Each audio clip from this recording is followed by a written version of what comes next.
बिस्मिल्लाहिर्रहमानिर्रहीम। अस्सलामुअलैकुम। आप देख रहे हैं नुमान खोखर यूट्यूब चैनल। फजल करीम अल मारूफ करीमा चेचियाँ वाला ज़िला गुजरात के गांव चेचियाँ का रहने वाला था। करीमा चेचियाँ वाला 60 की दहाई में पैदा हुआ। इनके वालिद पीरा दिता थे और करीमा चेचियाँ वाला 5 भाई थे जो कि नज़र हुसैन, साबिर हुसैन, गुलाम हुसैन और आशिक हुसैन थे। फजल करीम ज़िला गुजरात का एक ऐसा इश्तिहारी था जिसकी शुरू में अपनी कोई ज़ाती दुश्मनी नहीं थी। फजल करीम उर्फ चेचियाँ वाले ने जितने भी कत्ल किए वो अपने दोस्तों और जिनके पास वो पनाह लेता था उनकी खातिर किए थे, जिसकी वजह से इसकी भी मुख्तलिफ ग्रुपों से दुश्मनियाँ शुरू हुईं। करीमा चेचियाँ वाले पर 90 से ज़ायद अफराद के कत्ल के मुकदमात दर्ज थे। लोग इसे बापू भी कहकर बुलाते थे।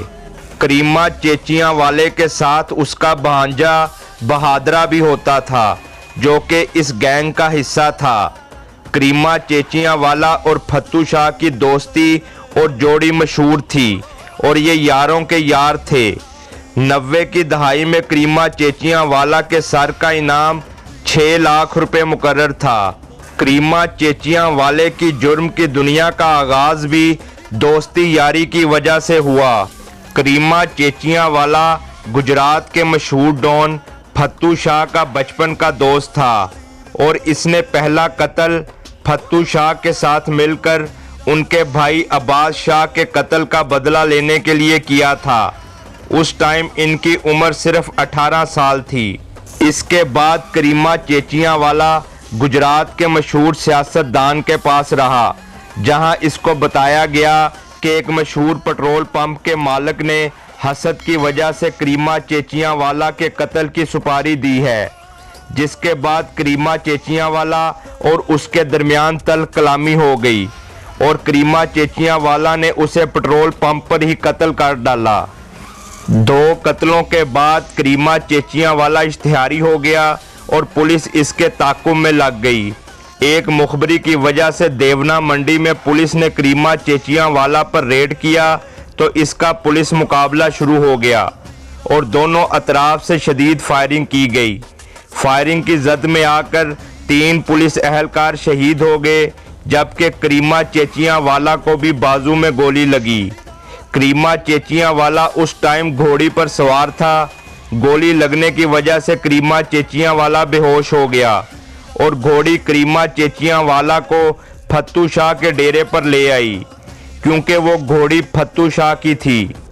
पुलिस करीमा चेचियाँ वाला के ताक़ुब में फत्तू शाह के डेरे पर पहुंच गई और इनका पुलिस से फायरिंग का तबादला हुआ, मगर फत्तू शाह अपने दोस्त करीमा चेचियाँ वाले को पुलिस का घेरा तोड़कर वहां से निकालकर समुंदरी फैसलाबाद ले गया, जहां करीमा चेचियाँ वाले का इलाज करवाया गया। जब करीमा चेचियाँ वाला की हालत बेहतर हुई तो देवना मंडी से उसके एक दोस्त ने उसे पैगाम भिजवाया कि वहां पर मुखालफिन उसे तंग कर रहे हैं और बुरा भला कह रहे हैं। करीमा चेचियाँ वाला के दोस्त की देवना मंडी में चौधरी ग्रुप से मुखालफत चल रही थी, जिसकी वजह से इनमें आपस में फायरिंग का तबादला भी हुआ था। करीमा चेचियाँ वाला अपने दोस्त की मदद करने देवना मंडी पहुंचा और अपने दोस्त के मुखालफिन के डेरे पर हमला कर दिया। लाला मूसा की तारीख में करीमा चेचियाँ वाला ने पहली दफ़ा रॉकेट लॉन्चर से मुखालफिन का डेरा तबाह कर दिया, जिससे वहां मौजूद एक बंदा कत्ल हो गया।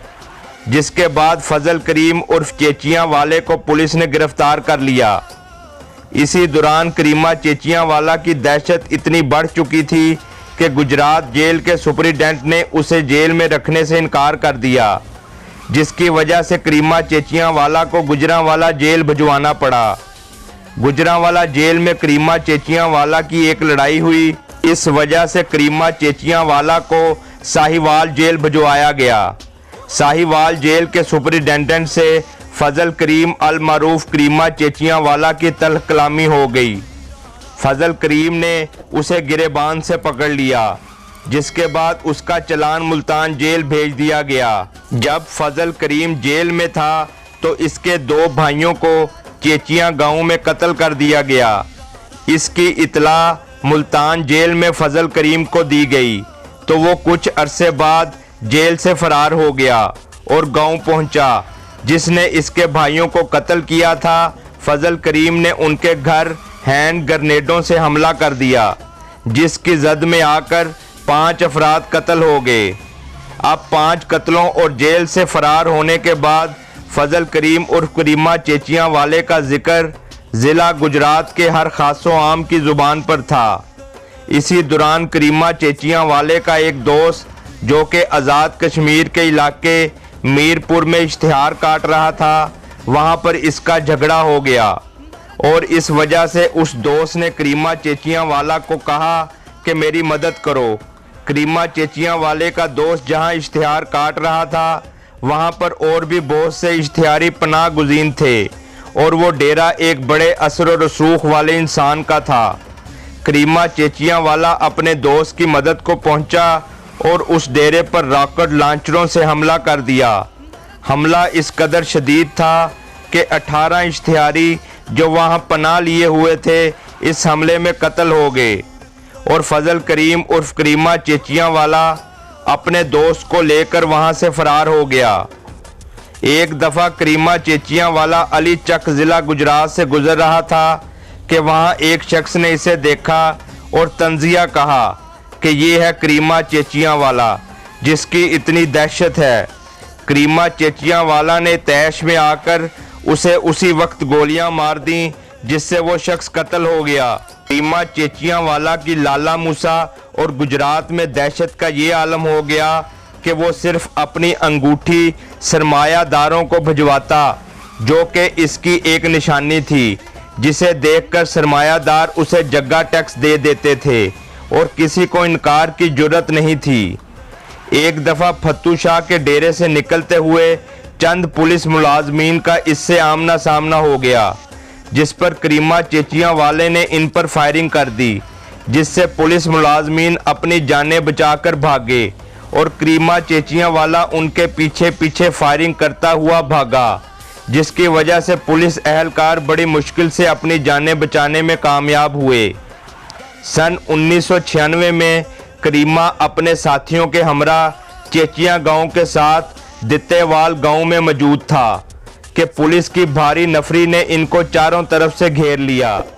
इनका वहां ज़िला गुजरात की तारीख का सबसे बड़ा पुलिस मुकाबला हुआ, जो कई घंटे जारी रहा। दोनों अतराफ से शदीद फायरिंग के नतीजे में 13 पुलिस एहलकार शहीद हुए, जबकि करीमे का एक साथी जख्मी हुआ और ये सब फरार हो गए। इस बड़े पुलिस मुकाबले के बाद 3 साल करीमा चेचियां वाला मजीद इश्तिहारी रहा और मुख्तलिफ वक़ूए करता रहा। सन 1999 में मीरपुर आज़ाद कश्मीर में करीमा चेचियां वाला अपने भाई साबर हुसैन के साथ मौजूद था कि जिस घर में ये मौजूद था उन्होंने खाने में जहर मिलाकर इन दोनों को दे दिया, जिसकी वजह से ये दोनों भाई जहां बहक हो गए। पुलिस को इतला की गई और पुलिस ने इन मरे हुओं को गोलियां मारकर उसे पुलिस मुकाबले का रंग दे दिया। चुदराहट, ताकत का नशा, सियासी अदावतें, खानदानी रंजिशें, हसद, कीना और अना ऐसे अनासर हैं जो इंसान से उसकी समझ बूझ छीन लेते हैं। इंसान की अना वो चीज़ है जिससे वो बड़ी से बड़ी दुश्मनी में भी कूद पड़ता है। वो ये चीज़ भूल जाता है कि उसकी अना उसकी आने वाली नस्लों को किस अजाब में मुब्तला कर देंगी। ये दुश्मनियाँ जिसमें कई कई अफराद कत्ल हो जाते हैं, बाद में उनके ख़ानदानों का जो हाल होता है ये वही जान सकते हैं जो इसमें से गुजरते हैं। अपने प्यारों को खोने का दुख सिर्फ वही समझ सकते हैं जो अपने प्यारों को खोते हैं।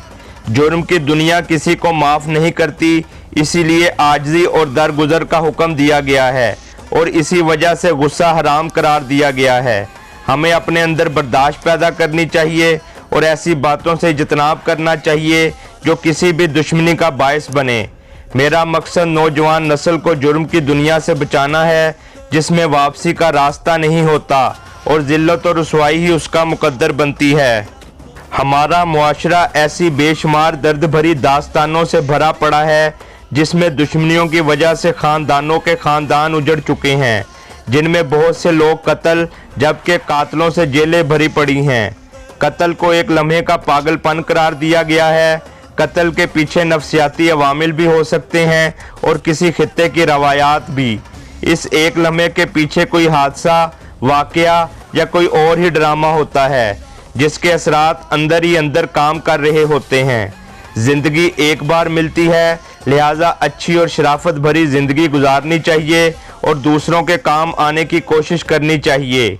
मेरी तमाम वालिदैन से गुजारिश है कि अपने बच्चों की तालीम व तरबियत पर ख़ास तवज्जो दें और उन पर कड़ी निगाह रखें ताकि वो अच्छे और शरीफ इंसान बन सकें और मुल्क पाकिस्तान की तामीर व तरक्की में अपना अहम किरदार अदा कर सकें, क्योंकि माँ की गोद को अवलीन दरसगाह कहा गया है। उम्मीद करता हूँ आपको वीडियो अच्छी लगी होगी। मेरा channel Numan Khokhar subscribe, like और शेयर करना ना भूलें और बेल का बटन ज़रूर दबाएं ताकि आपको नई आने वाली वीडियोज़ मिलती रहें। इसके साथ ही मुझे इजाज़त दें। अल्लाह हाफिज़।